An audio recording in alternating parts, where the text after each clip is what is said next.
Hello, my fellow Fall of the Samurai players. Zarip here, and today we are going to watch the third game of CW Grand Prix Tournament Finals, where MypZuK meets Killerfisch on Ubayu Onsen map. Let me start with the armies.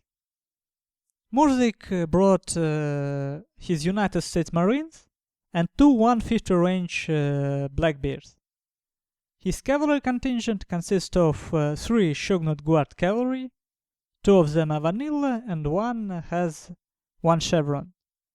He also have 4 highly vetted Yari cavalry, each with 6 chevrons, and he's Bushido general.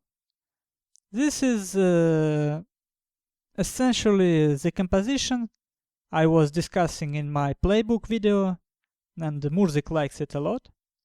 Now let's take a look at Killerfisch's army, and he did something interesting again.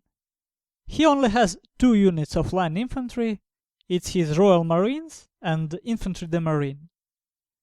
He supports them with 2 units of Yari Kachi, and his cavalry contingent consists of 4 highly vetted Yari Ki with 6 chevrons each, 1 highly vetted Imperial Guard cavalry which has extended range, and somewhere here he has Shogun Guard cavalry with 6 chevrons. So this is what he decided to bring in this game, and it will be interesting to see how it goes for him. But before we even start the game, I want you to do a little mental exercise. I will ask you a question. What's wrong with MypZuK's deployment? And I want you to pause the game and think a couple of seconds about my question. And then we will compare our answers. My answer is MypZuK has a quality-oriented build. And with this build, you cannot afford to split your forces if your enemy keep his forces together. That's one of the main problems.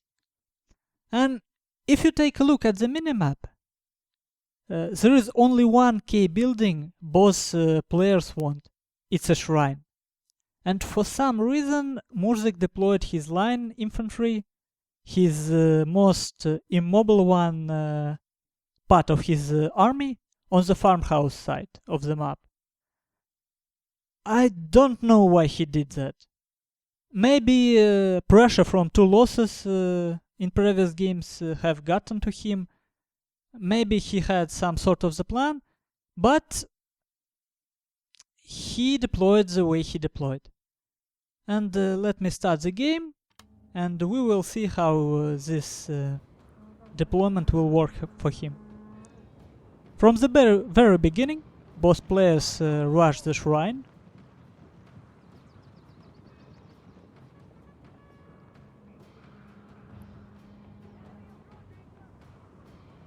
And you will see at the moment, because of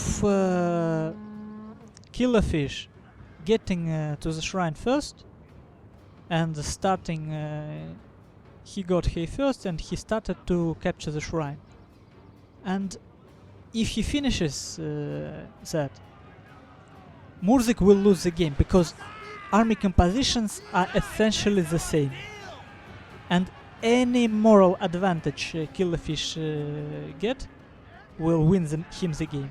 So MypZuK forces to engage before his line gets near the fight. At the same time, line of the Killerfisch getting closer, and by the way, look at this. 1 unit of Shogun Guard cavalry of Killerfisch with 6 chevron was tanking 3 units of MypZuK's cavalry. That's how quality works if you can reinforce it with your line.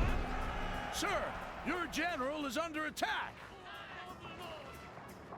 And finally, I think MypZuK is going to give some volleys. Yes, he does. But cavalry fight is essentially lost for him.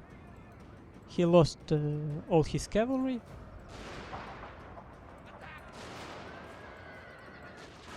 And look at this. A big blunder from the Killerfisch. He was probably concentrating on this cavalry fight and just clicked attack order on his Royal Marines. And they just don't shoot. This is a big mistake, and as you can see, even Killerfisch does mistakes, despite being a really strong player. But your general will live. So everything that is left is 2 units of line infantry against 1 unit of line infantry, 1 Imperial Guard cavalry, and 1 Yariki. And Yarikachits.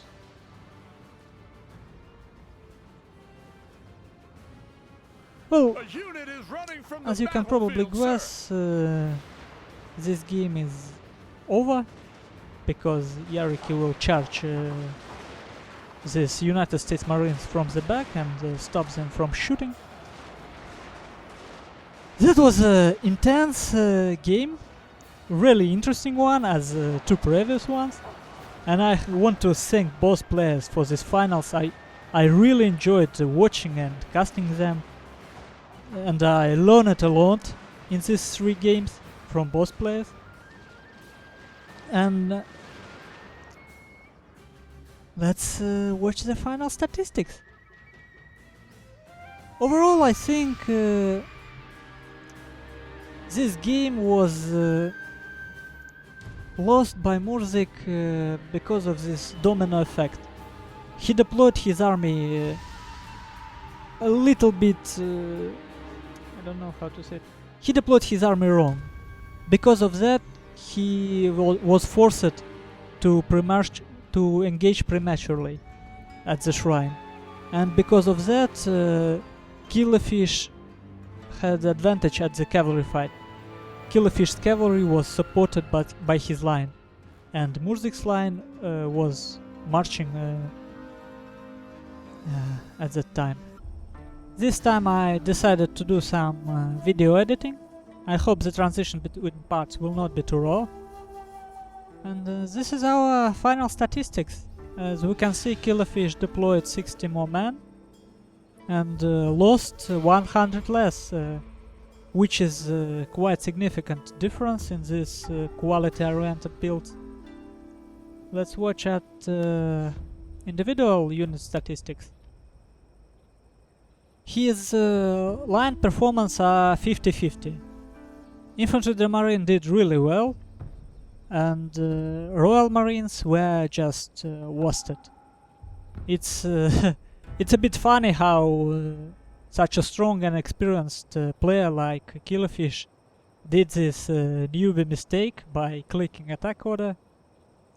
Well, that happens with all of us sometimes. His Imperial Guard cavalry did really well. Very well. Apologize. And that's what I was talking about in my playbook video.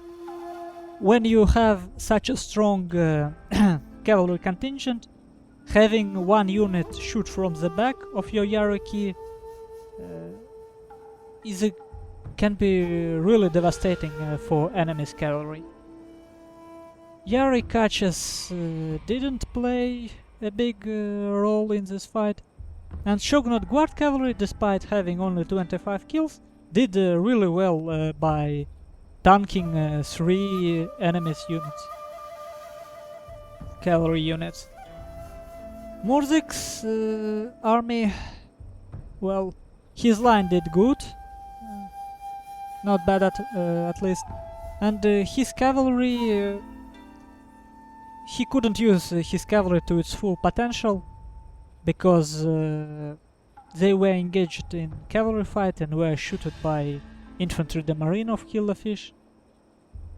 if he charged at least one of his units in those infantry de marine, everything might have turned the other way. But he didn't. That's what happens in the finals. Anyway, good game for both players, and I hope you enjoyed these commentaries as I did. At least the games were very good games. Thank you for watching. I hope to see you again on my channel.